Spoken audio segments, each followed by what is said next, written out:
Hello, friends. Shu Allegra here again. So I'm introducing new friends and old friends to the platform, and just to give you more resources that's available out there to help you achieve more and do more and live more fulfilling lives.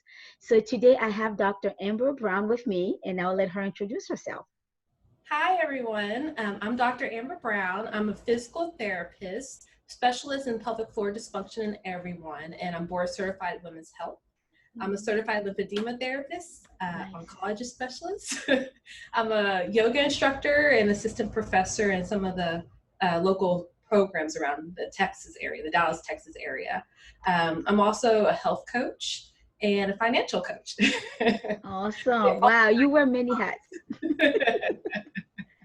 Yeah, you wear many hats, but I like how all your hats are connected. They It's are. kind yeah, it's kind of that same passion that just branches out to different, different areas. Yes. And Love it. just based off my experience with treating patients throughout the years, it's Hmm. kind of led me to different ways where even with me incorporating yoga into my physical therapy practice, because a lot of my patients have chronic pain. So Mm. getting people moving, that led me to yoga. And Yeah, then yeah. I work a lot with moms, so pregnancy, postpartum, preconception, menopause, Hmm. doesn't matter. And I'm always, because, women are the foundation of homes and we make Hmm. financial Hmm. decisions. Yes. And I often find that we put ourselves on the back burner, especially as caregivers. Hmm. All that does is down the road cost us more in our health and our finances. Yes, Because yes. some moms will come in like, I know I need this, I can't afford it. Hmm. Hmm. One thing that led me to open up my own practice because I could change prices and do sliding scale on my own practice. Mm. I couldn't when I was with corporate. So, Yes. uh, but I also help with coaching for them to be able to kind of let's Hmm. plan to see how we can be proactive because we know we're going to spend money. We have to spend Hmm. money when it comes to healthcare. Hmm. So let's be prepared. That's just one of the things I do for finances. Yeah, yeah. Oh, it's so beautiful. I wish you lived closer. I'm just like, oh my goodness.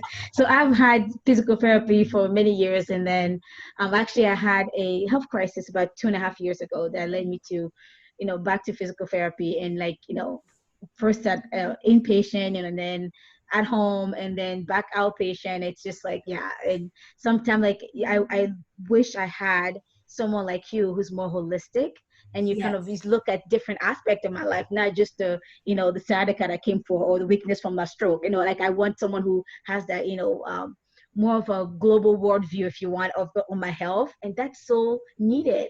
you I know treat the person, not the dysfunction, if you will, right? yes, I love Because that. there's so many things that can lead towards it. If you're stressed at home, Hmm. you come into my office for 45, 60 minutes isn't going to take away that stress because in the back of your mind, you're like, okay, when I leave here, I need to stop there. I need to do this. I need to do that. And make sure, the Hmm. kids do all these things. That's stressful, right? So if I don't Yeah. take that into consideration and teach people how to slow down, diaphragmatically breathe, we actually, like, sometimes that's your homework, right? Hmm. 5, 10 seconds to just sit and be, actually Yes. be still. And most people don't think that's physical therapy. I'm like, it's Yeah. trust. Trust it is because Yes. I get great results.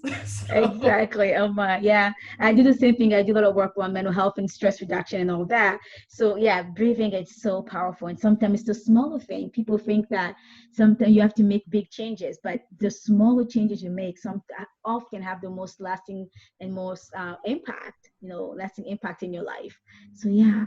and that's one thing when it comes to my physical therapy practice, and I try to teach new or incoming PTs. Don't tell your patient what to do, right? Hmm. Like, Hmm. yes, we have a whole hour of treatment, but the likelihood of someone sitting down and doing an hour of treatment is very slim. So I Hmm. will have a conversation with my clients and ask, what's reasonable for you time wise? Yes. Some people will tell me I could give 10 minutes my whole day. I'm like, okay. So these exercises will fit in 10 minutes. Mm-hmm. Tell me how that works for you, and then we can adjust as needed. I'm not telling you what to do. We're working as a team, we're Exactly. collaborating. Like, you're Yes. the CEO of you. I'm just someone on your team, right? Like, I Hmm. can't make you do anything. You're the CEO of you. And that's so key for us, like, just in general for healthcare, for preventive Yes.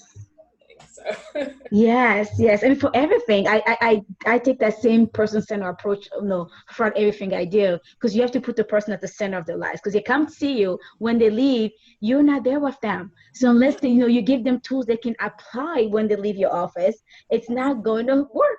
Transformation happens in outside of the sessions. It's not just there. You might get breakthrough there, but they have to be able to implement, continue, and maintain it when they're not with you. So definitely, collaborating with the person that you're supporting, and reminding them that this is their life and we're just walking the journey. They're the CEO, like you said. That was perfect, perfect. The person is the CEO. I'm just on your team. You can hire me and fire me anytime you want to.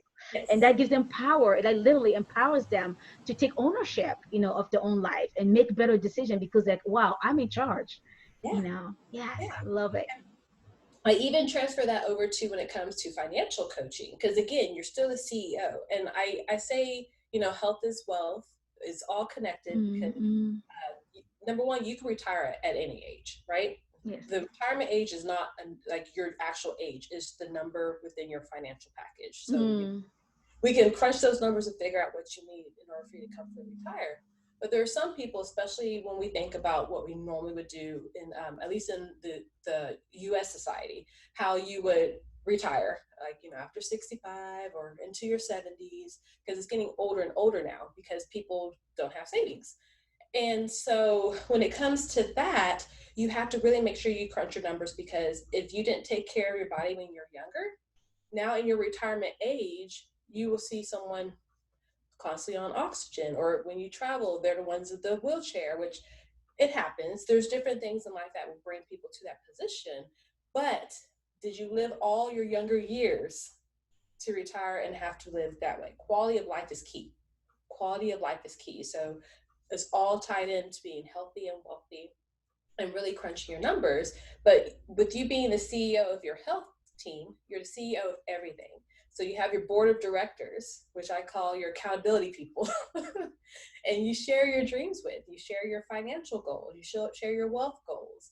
And it doesn't have to be the same person. Obviously, someone's not going to come in here and tell me my dream is to travel the world, unless it's a functional goal that I need to work towards, But they have someone else that fills that position on their board of directors, a personal board of directors, that will help guide them down the pathway. Oh, thank you. Thanks so much for sharing that. And you've been doing this for a while. So like, what's your why? What keeps you, why, you started in this field to begin with, and then also what keeps you in the field? I think the impact. I love to empower people through education. And as I've stated in my introduction, I'm educating in various ways, whether it's one on one with my physical therapy clients, my yoga patients, or clients, the new incoming physical therapists in school. And I love talking about finances. I choose to be a nerd. I'm a lifelong nerd. I admit it. But just when the light bulb goes off and it's like, wow, this isn't as hard as I thought it would be. My life can be so much easier. I could actually obtain my goals. That's, to me, that's what drives me. That the empowering people through education just drives me. Uh-oh, I'm mute. Got it. Yeah, and I love that, empowering people for education. Like, answer against the saying that you can lead someone to water, but you can't help them fish, right? But if you give someone a fish for one day to eat for a day, you give them, you teach them how to fish. They can fish for lifelong, for lifetime. So it's leading people there, and then them being willing to learn and acquire the skills so they can again maintain it and achieve their life goals. So thank you so much for all that you do in all those areas. Now you're supporting others in so many ways. How can we support you? Send people, especially because with finances, I'm working on teaching people about generational wealth. Wow. And part of my backstory, both my parents have unexpectedly passed. I was in my Mm, 20s, early 30s, but through their financial decisions, I experienced generational wealth.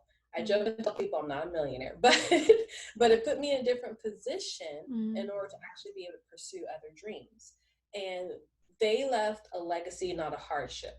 We mm, can't say the same for everyone. mm-hmm, So I want to make sure this doesn't become like a unicorn situation, especially for our community, that mm-hmm, we learn how to actually enjoy our lives, pass along generational wealth in a smooth way. And just, Mhm.